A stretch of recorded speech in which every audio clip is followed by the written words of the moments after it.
Olá, bem-vindos a mais uma aula do curso Kubernetes, Orquestração de Ambientes Escaláveis. Vamos falar sobre métodos de instalação do Kubernetes. Bem, chegamos ao último capítulo do curso e aí tem várias microaulas sobre o assunto de instalação. Nós vamos começar essa aula, temos aí alguns objetivos, falando sobre método de instalação do Kubernetes. Vamos falar sobre o cluster Kubernetes na nuvem. Hoje nós temos três players aí, no caso, na nuvem, para você para que gerencie o cluster Kubernetes para você.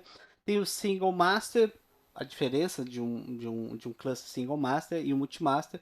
Durante esse capítulo, nós vamos ver uma microaula que fala sobre a instalação do single master, que só tem um master, a instalação de multimaster. Então, vamos falar dos métodos de instalação. Bem, durante a aula de manutenção, vocês conseguiram perceber que a gente conseguiu trazer o cluster de volta através do KubeADM. Então, o KubeADM ele é um binário que, uma vez que você instala ele, você consegue provisionar um cluster. E aí, adiciona o master, adiciona os nós, faz o gerenciamento multimaster. Então, é um método de instalação. Para o restore também ele é utilizado. A gente tem aquele KubeADM init. KubeSpray também é uma outra opção de você realizar a instalação. Ele usa um playbook do Ansible e o binário do KubeADM. O KOP, OPS, ele também é um script que você acaba baixando ali e vou mostrar depois alguns links para se você quiser testar na sua máquina, né? Pode utilizar esses links.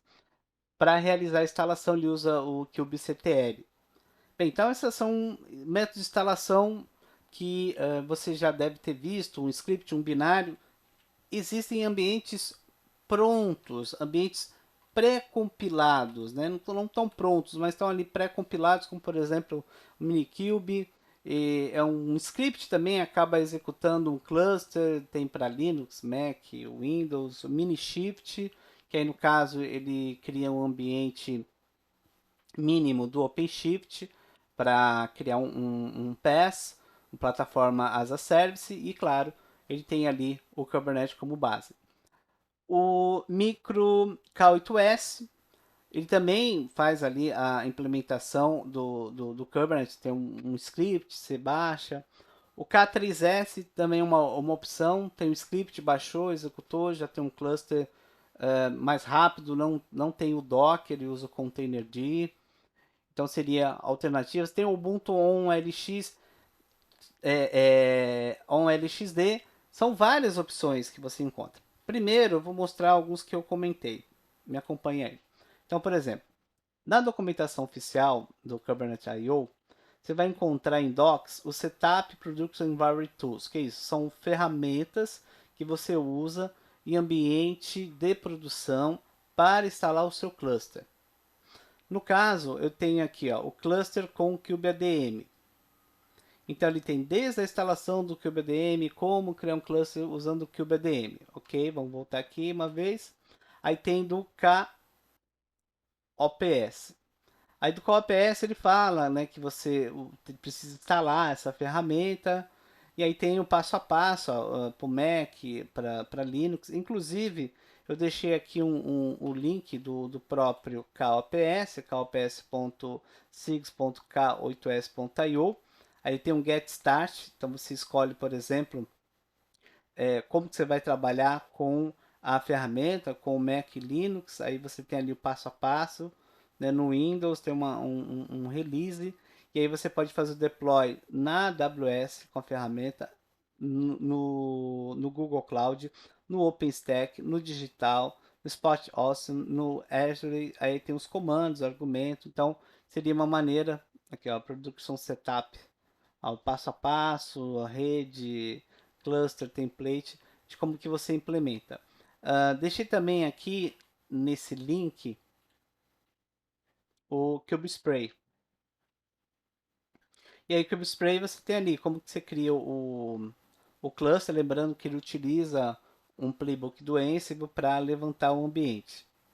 Então, fica aí essa dica de como que você vai poder, ó, o comando né, que é utilizado, vai poder levantar o ambiente com o Kubernetes. Bem, Aqui no curso seria muito extenso mostrar um por um. Então, como eu havia falado, essa aula ela é uma aula mais informativa. O que será visto no curso? Um single master, só que usando a ferramenta CubeADM. Um multimaster usando a ferramenta CubeADM. Temos aqui então mais um link, o Minikube. Então, o Minikube seria um script para levantar um cluster mínimo do Kubernetes. A diferença de você, por exemplo, ter um Minikube e um cluster igual você trabalhou no curso, é que no Minikube todos os componentes ficam em apenas uma máquina. Então, o master, que faz também papel de nó. No caso, na nossa infraestrutura, não. Nós temos o master, temos o worker, né? No caso, temos o gerente, temos o worker. Então, ele separa ali o que vai rodar em cada máquina. Aqui não. É um cluster com uma máquina só, roda tudo num único local. Então, tem a instalação para Linux, para Mac, para Windows. Né? Como que você inicia o cluster, é bem simples, né? O Minikube Start. Aí já tem pod, já começa a utilizar. O Minishift, que aí tem o endereço do docs.okd.io, aí 3.11, Minishift Index. Então ele tem um passo a passo, ó, get start, como que você inicia. Você tem que preparar, por exemplo, a instalação do Minishift, os pré-requisitos, ó. Você está usando o Mac, o Linux e o Windows, né? Qual será aí o hypervisor específico, agora para todas as plataformas, né? Ele fala sobre o VirtualBox. Aí ele te dá um link, ó, vai lá no VirtualBox, instala o VirtualBox primeiro. Aí depois ele tem um setup, né, mostrando como que você configura o KVM Drive. Aí tem ó, no Ubuntu, né, no Fedora. Então, assim, o passo a passo desses ambientes pré-compilados, tudo na internet. É como eu ia falar, essa aula é mais informativa para você entender. Ó, existem várias maneiras de instalar um script, um ambiente pré-compilado. Por exemplo, o micro 8S tem o micro K8S.io. E aí ele te fala, né, sobre o passo a passo, por exemplo, no Linux. Você usa um sudo snap, né? Nós usamos o snap para instalar o Helm. Aí tem o status, tem o enable, então tem aqui um passo a passo como que você trabalha com essa outra ferramenta. Tem até um vídeo mostrando. E para terminar, o K3S. Por que ele é tão rápido, o K3S? Né? Ele fala que é um cluster leve. Basicamente, você usa um comando que é um cur para baixar um script e manda isso para o SH, né? Faz um pipe para o SH. O que ele vai fazer? Ele vai criar um cluster com um nó. Aí a pergunta é por que esse cluster ele é tão leve, ele não usa o Docker, ele usa o Containerd, então é um outro container runtime. Ele utiliza o SQLite, não usa o etcd. Bem, continuando, vamos falar agora sobre a nuvem. Como que eu uso um cluster Kubernetes na nuvem? A diferença de você ter um cluster na nuvem é que a nuvem te fornece todo o gerenciamento. Você vai clicando, tal, vai escolhendo, né, vai ativando as opções. O que você viu dentro do curso, por exemplo, você quer um servidor de métricas, aí você vai ter que instalar. Lá, no caso, na nuvem, ele já te dá um servidor de métrica, você pode ativar ou não. Então tem a nuvem da Google, né? Que aí no caso seria um cluster GKE, é bem utilizado, bastante utilizado. Você faz todo um gerenciamento através do painel de controle. Se você for para Azure, tem o AKS, e se você for para a Amazon, tem o EKS. Eu separei aqui os sites para a gente dar uma olhadinha. Então, por exemplo, se você digitar, né, Google GKE, aí você já cai aqui.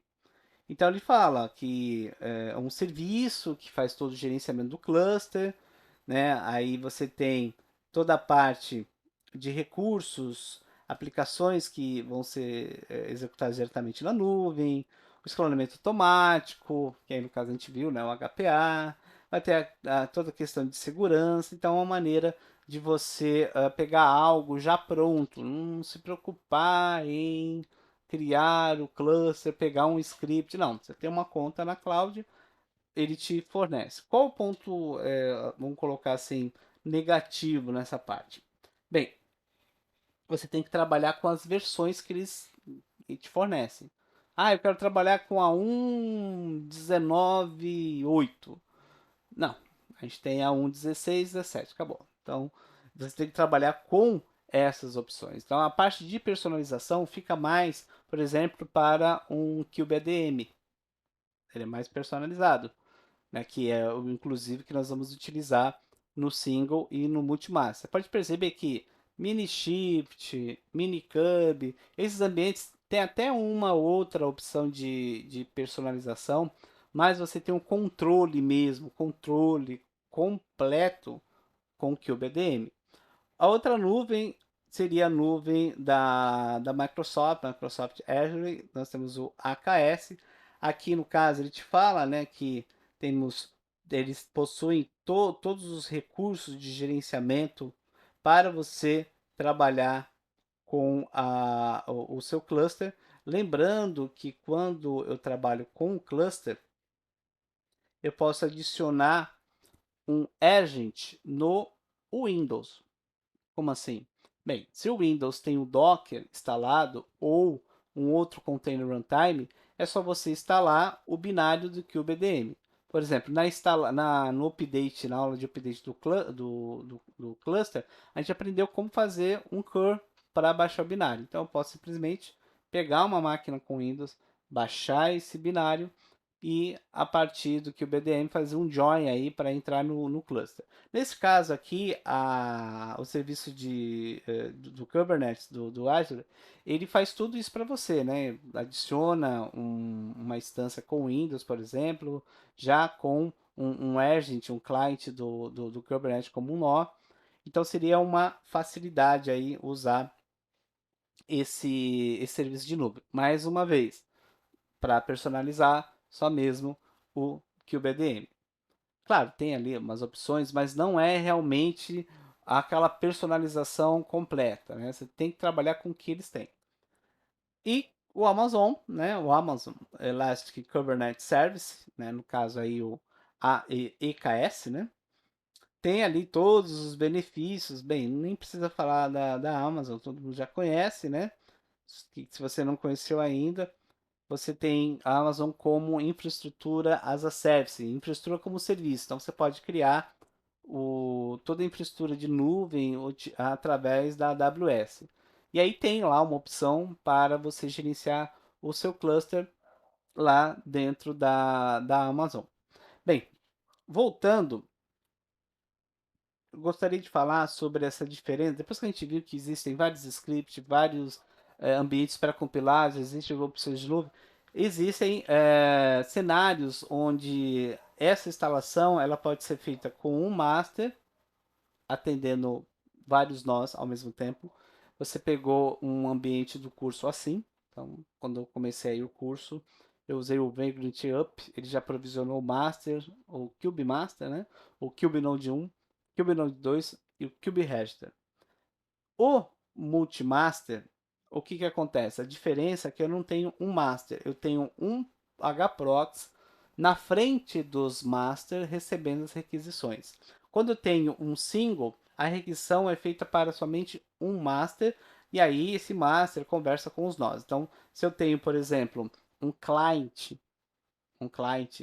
né, com o kubectl, eu consigo chegar nesse single master em um master e aí, por exemplo, rodar uma aplicação no cluster. Nós vimos isso naquela aula de segurança, né? Uma máquina que não tinha nada a ver com o cluster, que é a máquina register, ela instalou o kubectl como um client, né?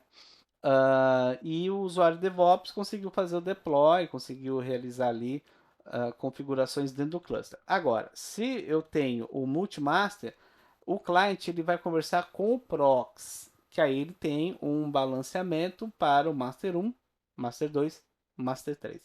Tanto esse cenário de um master com 2 nó, quanto esse cenário de um prox com 3 master, nós vamos ver ainda nesse capítulo, né? Lembra que são microaulas sobre a instalação do Kubernetes.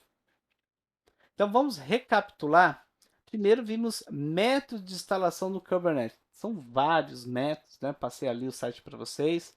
Temos o KubeADM, que é o que você consegue ter mais controle ali, né? O ponto tem uma balança, né? O ponto, vamos dizer assim, negativo, né? Colocando dessa maneira, é que você tem mais trabalho, né? Mas o positivo é que você consegue personalizar.